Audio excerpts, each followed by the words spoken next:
Hey there, it's Jordan. I am in West Philadelphia. We are here at Townhomes, the UC Townhomes, but it's been renamed the People's Townhomes.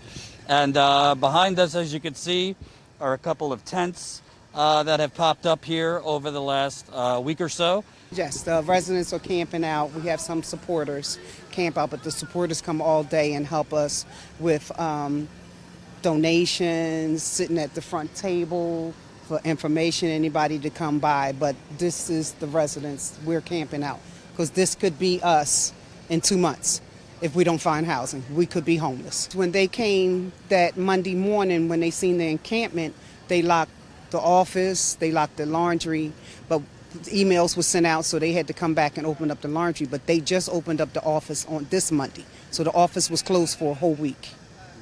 I've been here for 24 years. This is like home. The community is like family. The children's here is like family. This is all I know.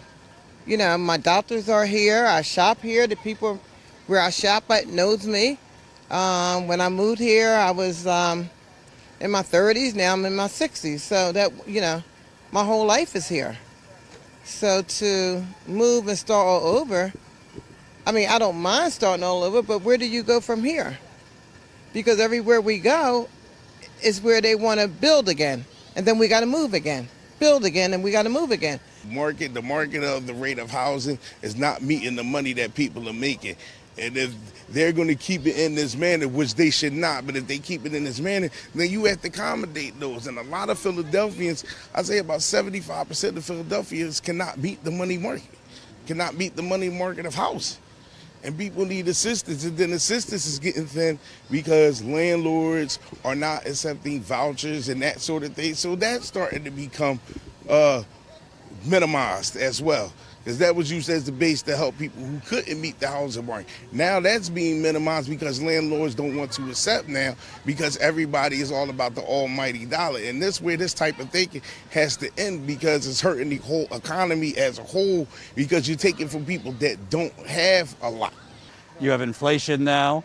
There's a lot of companies price gouging, and everyone's focused on gas, but housing is out of control.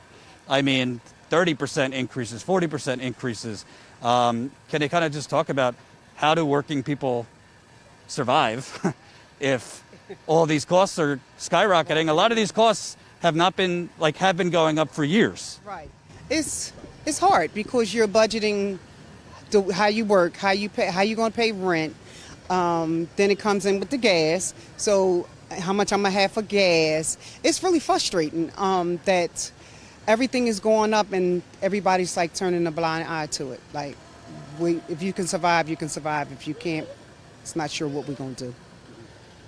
They're basically saying, hey, we want these real estate developers to, beautify these neighborhoods so we could get, make upper middle class neighborhoods.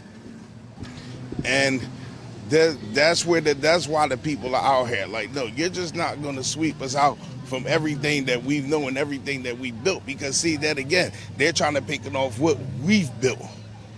Low income has been here and been in these parts and all these parts around the city for long as we can remember. I mean, I'll be 45, so for at least 4 decades, for what I know of, and go back even further than that to my pops and my mom. Like, listen. No, y'all been doing this to people for what? Like I said, well over half a century, just pushing us out because y'all want to bring a more fluid class of money in here. But you just can't push people out with no options. They pushing people out with no options. That's why we stand. That's why we rise. That's why we fight, because there is no other option for us. And I have a question. Why? These are our homes. I mean, nobody don't want to be pushed out of their homes. So that's what they're doing here. And I would like to know why. Wherever the change comes, that's what I call it. When everything happens like this, the change. Whenever the change comes, we have to move. So back to my question, why? Why we're not a part of the change? Why can't somehow we could fit in that change? Wherever our homes is, we have to always pack up and keep it moving, find someplace else to make home. And again, I would like to say why. I've covered Flint a lot, the water crisis, the cover up, and you always get these kind of ignorant people. Well, why don't you just move then? Why don't you just move? Like it's so easy and all this. Like you're talking about, you're looking. Right, you can't find it. I mean, sure, if we could move, we'd be gone by now. You know, if there was somewhere for us to go, we would go.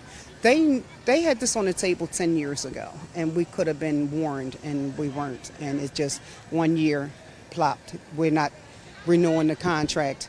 We're giving y'all year notice. You have to move. So, What do you, if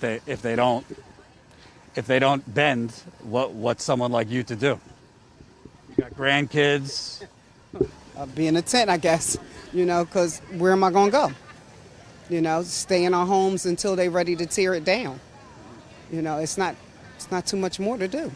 It's bigger than Philly. This is, it's a global issue. Housing is a global issue, but in this country, it's a national atrocity that has gone unaddressed for far too long, and people across the country are starting to stand up. And when you have that many people that have been born in a struggle or have lived the struggle for multiple years or multiple decades or what have you, people are going to stand up because the system works against us already, and people just continue to take from us and take from us in the system. Like, no, somebody has to stand their ground. People have to stand their ground, and we are the start of a movement to stand on our ground and fighting for the community that we built. Where are the politicians? You got a Democratic mayor, a Democratic city council. And I feel it really heartbreaking over that because I put some of these people in, and they did absolutely nothing. Nothing. And that's really heartbreaking. Absolutely nothing for the people. And they were supposed to be in there for the people. And they did absolutely nothing. We need to see more here, and it's just not in Pennsylvania or Philadelphia. It's all over the United States. You know, we have to get some kind of solidarity to get together and make a statement. You know, you just can't put people out on the street with families. You know, we need to be home. This is home. We want to stay home.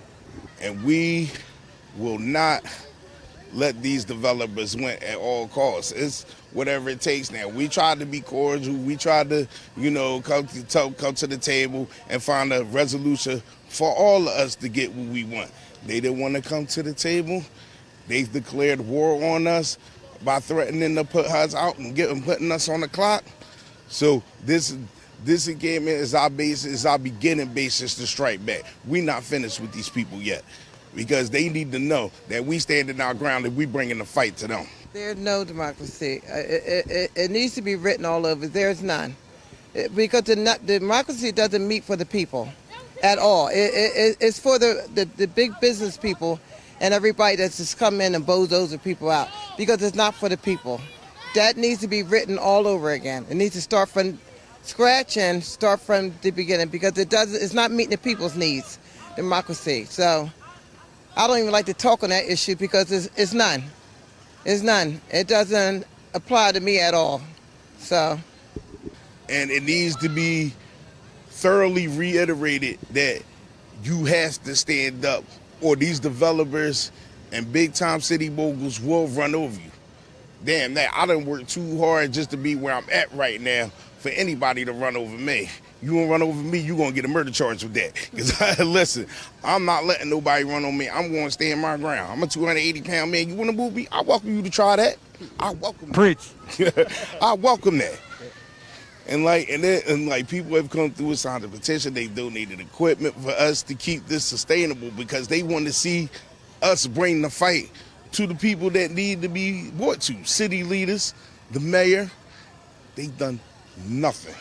They have failed to protect the citizens of the city and have equality in the city as a whole for all Philadelphians.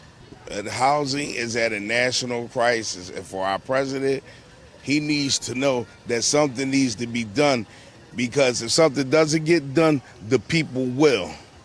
And if the people have to do it because legislation wasn't put in place to protect the people, this country is supposed to be about the people. Our Constitution says, we the people. It's supposed to be about the people. And so many leaders in Congress, the Senate, these city elected officials, state elected officials, federal elected, they have failed the people. It's going to take people to stand up and fight. It really, really is. One time my eyes was closed to this, and when I tell you now my eyes is open, I just can't believe what I'm seeing and hearing. I mean, it's unbelievable. It's unbelievable what people have to go through for as housing. Like you said, housing is a human right. The food costs to everything. It's like we have nothing. We have nothing. We're trying to survive out here. We have absolutely nothing. A statement of defiance needs to be had for those that are being displaced and put out in these streets. I'm addressing y'all directly right now. Stand up, because if you don't, you lose. We lose as a people if you do nothing. So standing up is vitally important. Thanks for watching, and make sure to tune in to Status Coup's daily live stream Monday through Thursday at 5 o'clock Eastern Time and Fridays at 4 o'clock Eastern Time.